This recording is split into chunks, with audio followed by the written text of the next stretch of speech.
నమస్కారం. ఉద్యోగులకు సంబంధించిన ప్రతి అప్డేట్, ప్రతి సమస్య పట్ల అవగాహన కోసం మన ఛానల్‌లో వీడియోస్ వస్తాయి. తప్పకుండా సబ్స్క్రైబ్ చేసుకోండి. వీడియోస్ మాత్రం చాలా మంది చూస్తున్నారు. లైక్ చేయలేదు ఖచ్చితంగా ఒక లైక్ చేయండి. ఇక వివరాలకెళ్తే కేంద్ర ప్రభుత్వ ఉద్యోగులకు సంబంధించి ఒక కీలక అప్డేట్ అయితే వచ్చింది.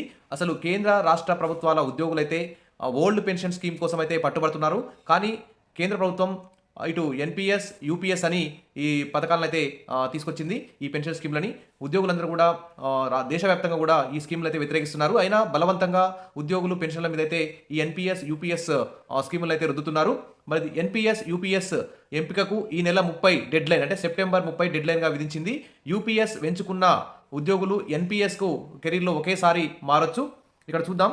మరి ఎన్‌పీఎస్, యూపీఎస్‌ల మధ్య తేడా ఏందో చూసుకుందాం. మరి మీరు ఎన్‌పీఎస్‌లో ఉంటారా? యూపీఎస్‌కి వెళ్తారా? అనేది ఇక్కడ ఈ తేడాల్ని విన్న తర్వాత మీరు డిసైడ్ చేసుకోండి. ఇక్కడ చూస్తే ఎన్‌పీఎస్, యూపీఎస్ మధ్య తేడా చూస్తే ఎన్‌పీఎస్, యూపీఎస్‌లలో పన్ను ప్రయోజనాలైతే సేమ్ ఉన్నాయి. పదవీ విరమణ టైంలో 60% లంసం పొందొచ్చు. అమౌంట్ పొందొచ్చు. ఇక తేడా చూద్దాం. ఇక్కడ ముఖ్యంగా ఎన్‌పీఎస్‌కు యూనిఫైడ్ పెన్షన్ స్కీమ్‌కు మధ్య తేడా చూద్దాం. ఇక్కడ ఫస్ట్ ఎన్‌పీఎస్ చూస్తే ప్రభుత్వం 2004లో ఈ స్కీమ్‌ను ప్రారంభించింది. ఉద్యోగి ప్రభుత్వ కాంట్రిబ్యూషన్‌తో ఇక్కడ నిధి అయితే ఏర్పాటు చేస్తారు.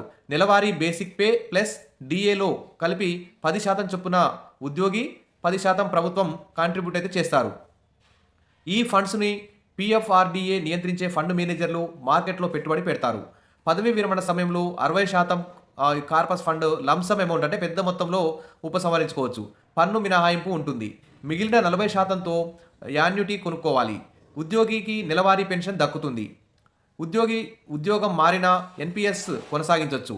80 సీసీడీ 1, 80 సీసీడీ 2 కింద ట్యాక్స్ రిడక్షన్ కూడా పొందొచ్చు. ఇది ఎన్‌పీఎస్ స్కీమ్ సంబంధించి ఈ ప్రయోజనాలు. ఇక్కడ చూద్దాం. ఇప్పుడు యూపీఎస్ యూనిఫైడ్ పెన్షన్ స్కీమ్ సంబంధించి ప్రయోజనాలు చూద్దాం.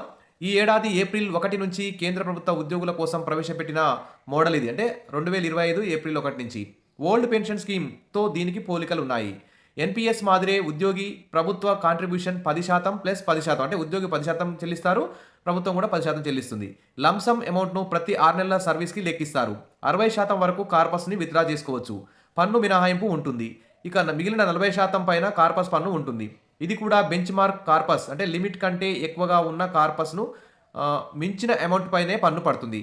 ఇక పెన్షన్ నెలవారీగా వస్తుంది. కానీ ఎన్‌పీఎస్‌లోని యాన్యుటీ మాదిరిగా కాకుండా బెంచ్ మార్క్ కార్పస్ ఆధారంగా వస్తుంది. యూపీఎస్‌ని ఎంచుకున్న వారు ఒక్కసారి మాత్రమే ఎన్‌పీఎస్‌కి మారే అవకాశం ఉంటుంది. ఎన్‌పీఎస్‌తో సమానంగా section 80 CCD 1, 80 CCD 2, section 10, 12A, 12B, 12AB కింద మినహాయింపు అయితే పొందొచ్చు. ఇవి ఎన్‌పీఎస్‌కి, యూపీఎస్‌కి మధ్య ఉన్నటువంటి ముఖ్యమైన తేడాలు. ఈ తేడాలను మీరందరూ అర్థం చేసుకొని మీరు ఏ ఎన్‌పీఎస్‌లో ఉంటారా? యూపీఎస్‌లో చేంజ్ అవుతారా?